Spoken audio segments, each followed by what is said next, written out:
101 miles on her.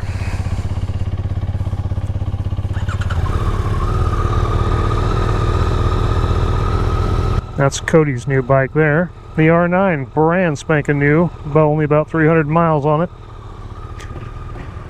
But this is a Honda Rebel 300, brand new. Alright, so we are just out. So my wife is going to be taking her endorsement course here this spring. And she's just been riding this bike around the neighborhood, just getting used to it, getting used to riding. She's never been on the road before, so she's done some trail stuff, you know, dirt bike type stuff, whatever, but the street is new to her. And I thought I would take this bike out and help break the tires in a little bit so that she's not riding around on ice when she takes her safety course. And I kind of wanted to just give this a review, my thoughts on it. So this is the 300, the Rebel 300. This is a 2024 model. She actually bought it in 25, but it's got a 6-speed. I believe they just came out with a brand new, like the DCT transmission in the 300, which is pretty slick for those folks who do not want to operate a clutch and worry about shifting like that. But I think everybody should learn how to operate a clutch personally, but that's my 2 cents. So the takeoff power, this has got, it's pretty peppy actually. I'm kind of surprised.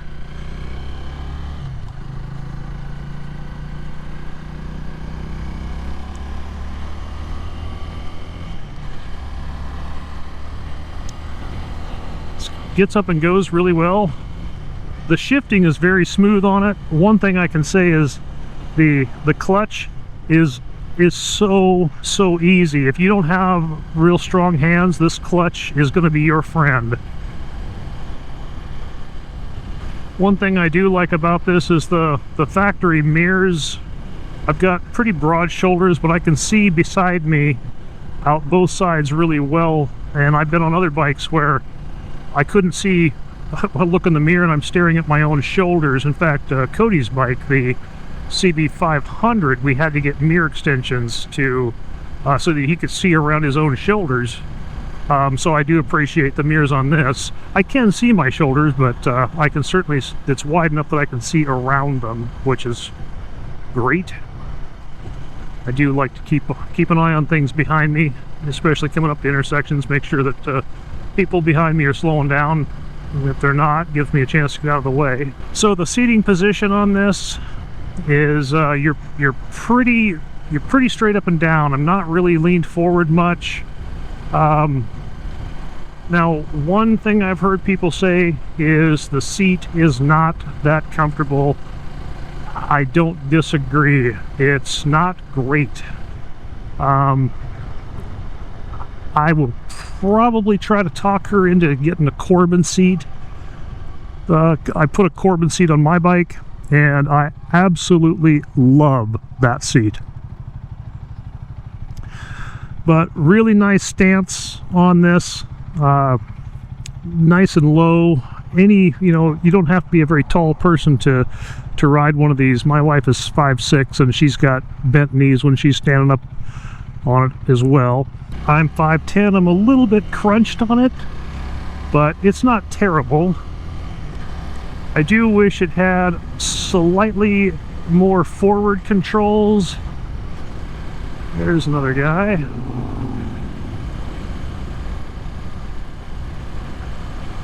I just think that it would give me a little bit better leg position. Oh, my blinker's on. Get out on some of the back roads here.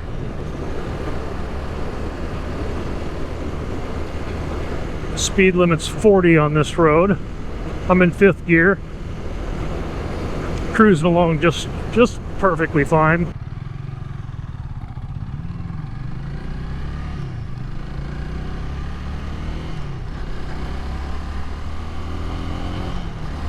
Gets up to 40 right away.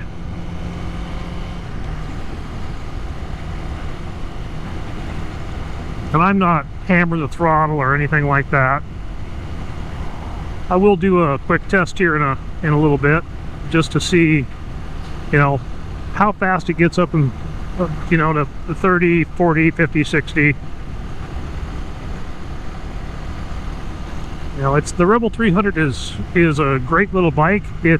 It's not a powerhouse, but it's not meant to be a powerhouse either. It's a cruiser. It's a very, very nice cruiser. It doesn't have a lot of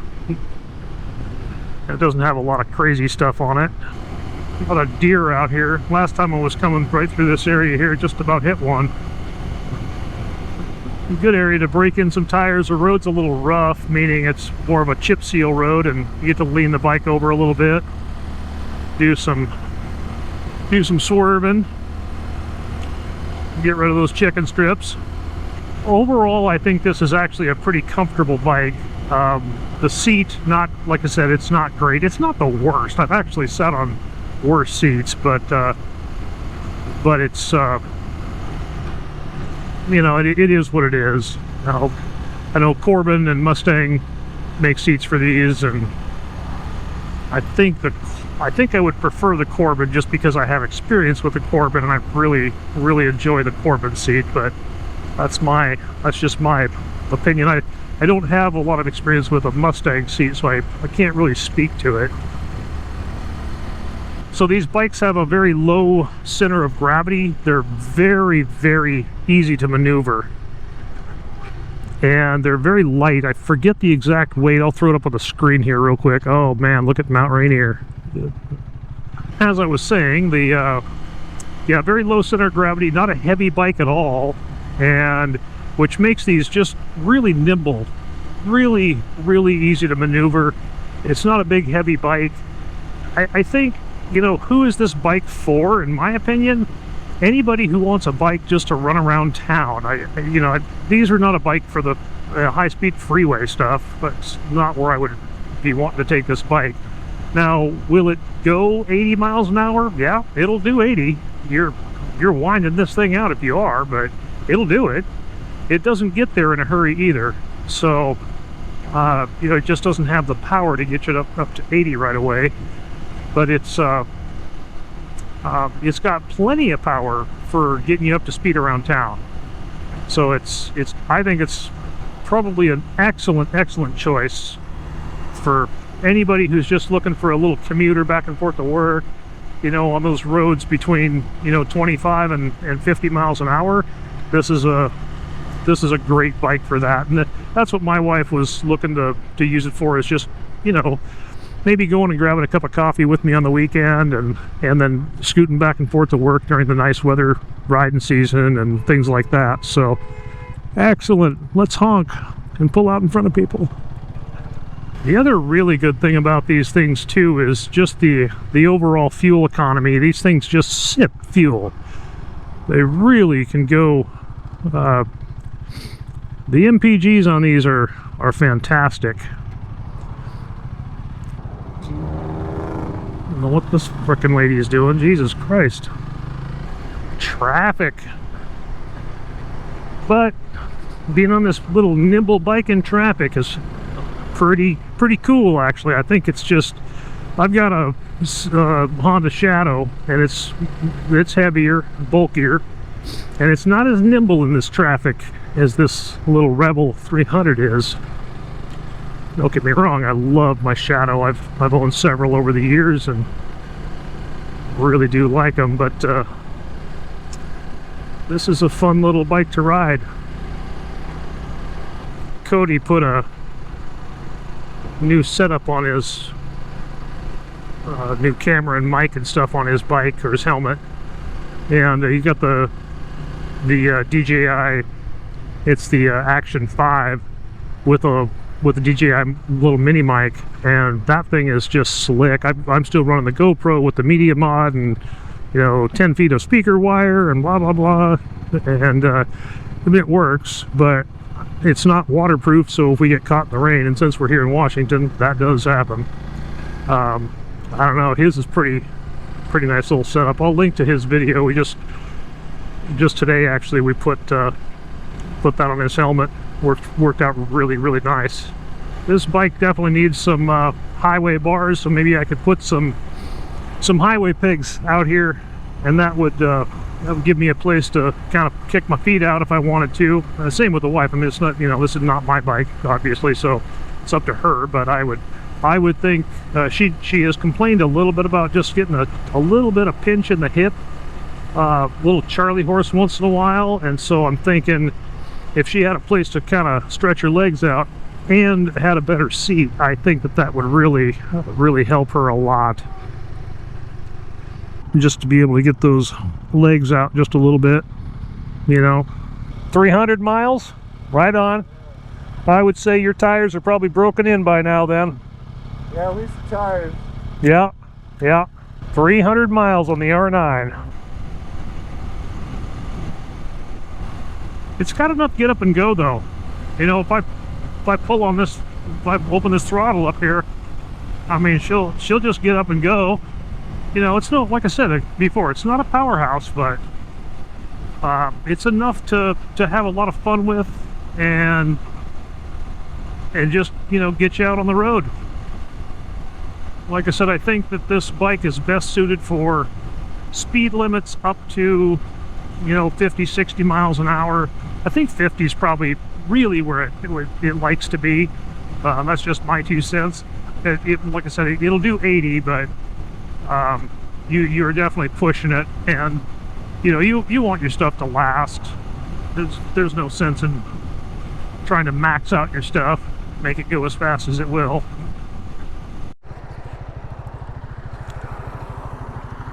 So I'm going to take off out of here and see just how fast this thing will get up to 60.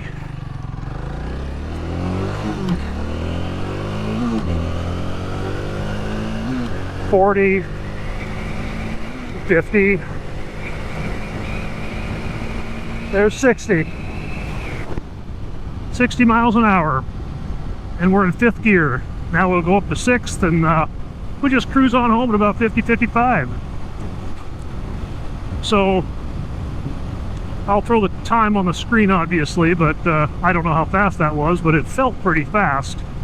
For those of you who think that that's something that you might want to know or take into consideration if you're looking at buying one of these bikes, this bike is a fantastic option for beginner riders. It's quick, it's nimble, it's not hard to handle, it gets great fuel economy, it's got a lot of upsides and very little downsides. Hondas are also a very reliable bike. They make excellent quality motorcycles. I've owned them for many years, and I think that they're just great. They're great bikes.